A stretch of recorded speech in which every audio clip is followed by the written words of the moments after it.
दोस्तों, आज की कहानी है अपराध। नाबालिग लड़की के साथ भागने पर मनोज को मिली सजा। अनीता और मनोज दोनों एक दूसरे से प्यार करते थे। अनीता जिस कॉलेज में पढ़ती थी उसी कॉलेज में मनोज भी पढ़ता था। मनोज एक नौजवान व्यक्ति था। अनीता उसे प्रतिदिन स्कूल से आते वक्त एक पेड़ के नीचे इंतजार करती थी और दोनों मिलते थे। ऐसे ही मिलते मिलते दोनों ने शादी करने के बारे में सोच लिया। मनोज के पिताजी का अपना कारोबार था और अनीता के पिताजी का भी। वे दोनों शादी करना चाहते थे, पर अनीता के पापा को यह रिश्ता बिल्कुल मंजूर नहीं था। लिहाजा अनीता और मनोज ने घर से भागने की ठान ली। घर से 50,000 रुपए नगद व कुछ जेवरे लेकर अनीता मनोज के साथ जयपुर जाने वाली ट्रेन में बैठ गई थी। जयपुर पहुंचकर वह 8 से 10 दिन होटल में रहे। पता नहीं पुलिस को कैसे पता चल गया और उन दोनों को पकड़ लिया गया।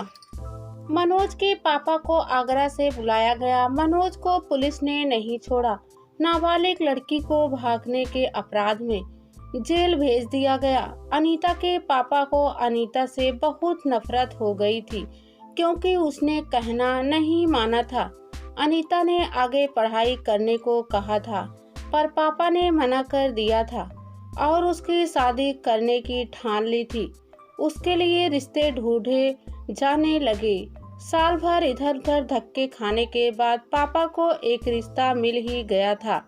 विधु नरेंद्र की उम्र 35 साल थी। उसकी पत्नी की एक हादसे में मौत हो चुकी थी। उसकी 2 बेटियां थी, एक 5 साल की और दूसरी 3 साल की। नरेंद्र एक कार मैकेनिक था। पापा ने नरेंद्र से जब शादी की बात की तो उसे सब सच बता दिया था। नरेंद्र ने सब जानकर भी मना नहीं किया था। अनीता शादी करके नरेंद्र के घर आ गई थी। अब वह 2 बेटियों की माँ बन गई थी। एक दिन नरेंद्र ने कहा था, देखो अनीता, मुझे तुम्हारी पिछली जिंदगी से कोई मतलब नहीं। तुम भी वह सब भुला दो। इस घर में आने का मतलब है कि अब तुम्हें एक नई जिंदगी शुरू करनी है। अब तुम अल्पना और कल्पना की मम्मी हो। तुम्हें इन दोनों को पालना है। जी हाँ, मैं ऐसी ही करूँगी। अब कल्पना और अल्पना आपकी ही नहीं है, मेरी भी बेटियां हैं, अनीता ने कहा था। 1 साल बाद अनीता ने एक बेटे को जन्म दिया था। बेटा पाकर नरेंद्र बहुत खुश हुआ था। बेटे का नाम कमल रखा गया था। अनीता नरेंद्र को पति के रूम में पाकर खुशी थी और उसने भी कभी शिकायत का मौका नहीं दिया था। पापा मम्मी भी अपना गुस्सा भूलकर अब उससे मिलने आने लगे थे। एक दिन अनीता ने टेम्पो पर बैठकर कुछ घरेलू सामान लेने जा रही थी और उसी टेम्पो में मनोज भी बैठा था। जैसे ही अनीता की नज़र उस मनोज पर पड़ी तो वह एकदम चौंक गई और उसके दिल की धड़कनें बढ़ गई। इससे पहले कि अनीता कुछ कहती, सामने बैठा हुआ नौजवान जिसका नाम मनोज था, अनीता की तरफ देखते हुए कहा, अरे अनीता तुम? हाँ मैं, अनीता ने बड़े ही बेमन से जवाब दिया। तुम कैसी हो? आज हम काफी दिन बाद मिल रहे हैं। मनोज के चेहरे पर खुशी तैर रही थी। मैं ठीक हूँ। मुझे पता चला था कि यहाँ इस शहर में तुम्हारी शादी हुई है। जान सकता हूँ कि परिवार में कौन कौन है? मेरे पति, 2 बेटियाँ और एक बेटा। अनीता बोली। तुम्हारे पति क्या करते हैं? कार मैकेनिक हैं। क्या नाम है? नरेंद्र कुमार। मैं यहाँ अपनी कंपनी के काम से आया था। अब काम हो चुका है। रात की ट्रेन से वापस चला जाऊंगा। मनोज ने अनीता की ओर देखते हुए कहा, घर का पता नहीं बताओगी?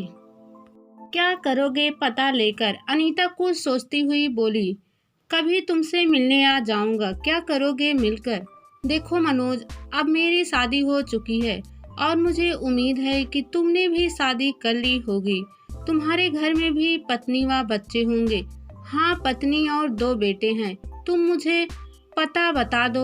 वैसे तुम्हारे घर आने का मेरा कोई हक तो नहीं है, पर एक पुराने प्रेमी नहीं बल्कि एक दोस्त के रूप में आ जाऊंगा किसी दिन। शिव मंदिर के सामने जवाहर नगर, अनीता ने कहा।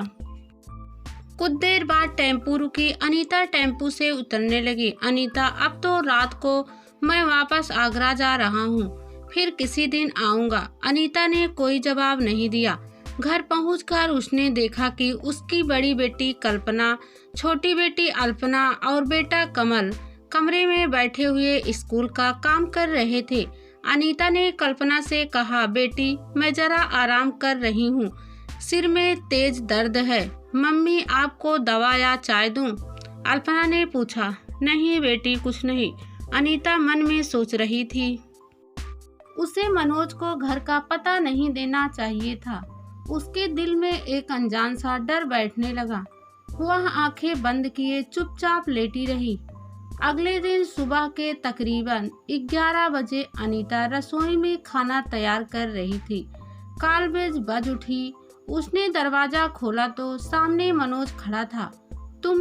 अनीता के मुंह से अचानक ही निकला। तुम तो कह रहे थे कि मैं रात की गाड़ी से आगरा जा रहा हूँ। अनीता, मुझे रात की गाड़ी से ही आगरा जाना था, पर टेम्पो में तुमसे मिलने के बाद मेरा दिल दोबारा मिलने को बेचैन हो उठा। होटल में रात भर नींद नहीं आई, तुम्हारे बारे में ही सोचता रहा। तुम नहीं जानती अनीता कि मैं आज भी तुमको कितना चाहता हूँ, मनोज ने कहा। अनीता चुपचाप खड़ी रही। उसने कोई जवाब नहीं दिया। अनीता, अंदर आने के लिए नहीं कहोगी क्या? मैं तुमसे केवल 10 मिनट बातें करना चाहता हूँ। आओ ना, चाहते हुए भी अनीता के मुंह से निकल गया। कमरे में सोफे पर बैठते हुए मनोज ने इधर उधर देखते हुए पूछा, कोई दिखाई नहीं दे रहा है? सभी कहीं गए हैं क्या? बच्चे स्कूल गए हैं और नरेंद्र वर्कशॉप गए हैं, अनीता बोली। तभी रसोई से गैस पर रखे कुकर से सीटी की आवाज सुनाई दी। जो कहना है जल्दी कहो, मुझे खाना बनाना है। अनीता, तुम अब पहले से भी ज्यादा खूबसूरत हो गई हो। दिल करता है कि तुम्हें देखता ही रहूं। क्या तुम्हें जयपुर के होटल के उस कमरे की याद आती है जहां हमने रातें गुजारी थी? क्या यही कहने के लिए तुम यहाँ आए हो? अनीता, मैं तुम्हारे पति को सब बताना चाहता हूँ। तुम उन्हें क्या बताओगे? अनीता ने घबरा कर पूछा। मैं नरेंद्र से कहूँगा कि जयपुर में मैं अकेला ही नहीं था, मेरे 2 दोस्त और भी थे जिनके साथ अनीता ने खूब मस्ती की थी। झूठ, बिल्कुल झूठ, अनीता गुस्से से चीखी। यह झूठ है, पर इसे मैं और तुम ही तो जानते हैं। तुम्हारा पति तो सुनते ही एकदम यकीन कर लेगा, मनोज ने अनीता की ओर देखते हुए कहा। अनीता ने हाथ जोड़कर पूछा, तुम आखिर चाहते क्या हो? मैं चाहता हूँ कि आज दोपहर बाद तुम मेरे होटल के कमरे में आ जाओ। नहीं मनोज, मैं नहीं आऊंगी। अब मैं अपनी जिंदगी में जहर नहीं घोलूंगी। नरेंद्र मुझ पर बहुत विश्वास करते हैं, मैं उनसे विश्वासघात नहीं करूंगी, अनीता ने मनोज से घूरते हुए कहा।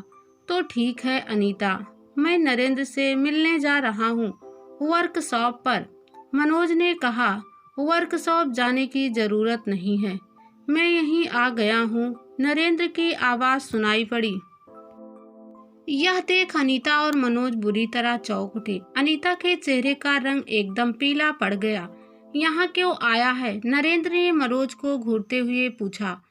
तुझे इस घर का पता किसने दिया? अनीता ने। कल यह मुझे बाजार में मिली थी, मनोज बोला। अनीता ने घबराते हुए नरेंद्र को पूरी बात बता दी। अबे तुझे अनीता ने पता क्या इसलिए दिया था कि तू घर आए और उसे ब्लैकमेल करे। मैंने तुम दोनों की बातें सुन ली है, अब तू यहाँ से दफा हो जा। फिर कभी इस घर में आने की कोशिश की तो पुलिस के हवाले कर दूंगा, नरेंद्र ने मनोज की ओर नफरत से देखते हुए गुस्साई आवाज में कहा। मनोज चुपचाप घर से निकल गया। अनीता को रुलाई आ गई।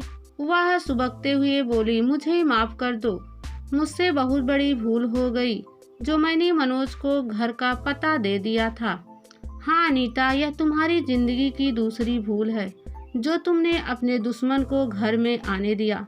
मनोज तुम्हारा प्रेमी नहीं है बल्कि दुश्मन था। सच्चे प्रेमी कभी भी अपनी प्रेमिका को घर से रुपए, गहने और वगैरह लेकर भागने को नहीं कहते। अनीता की आंखों से आंसू बहते रहे। नरेंद्र ने उसके चेहरे से आंसू पोंछते हुए कहा, अनीता, मुझे तुम पर बहुत विश्वास था, पर आज की बातें सुनकर यह विश्वास और बढ़ गया।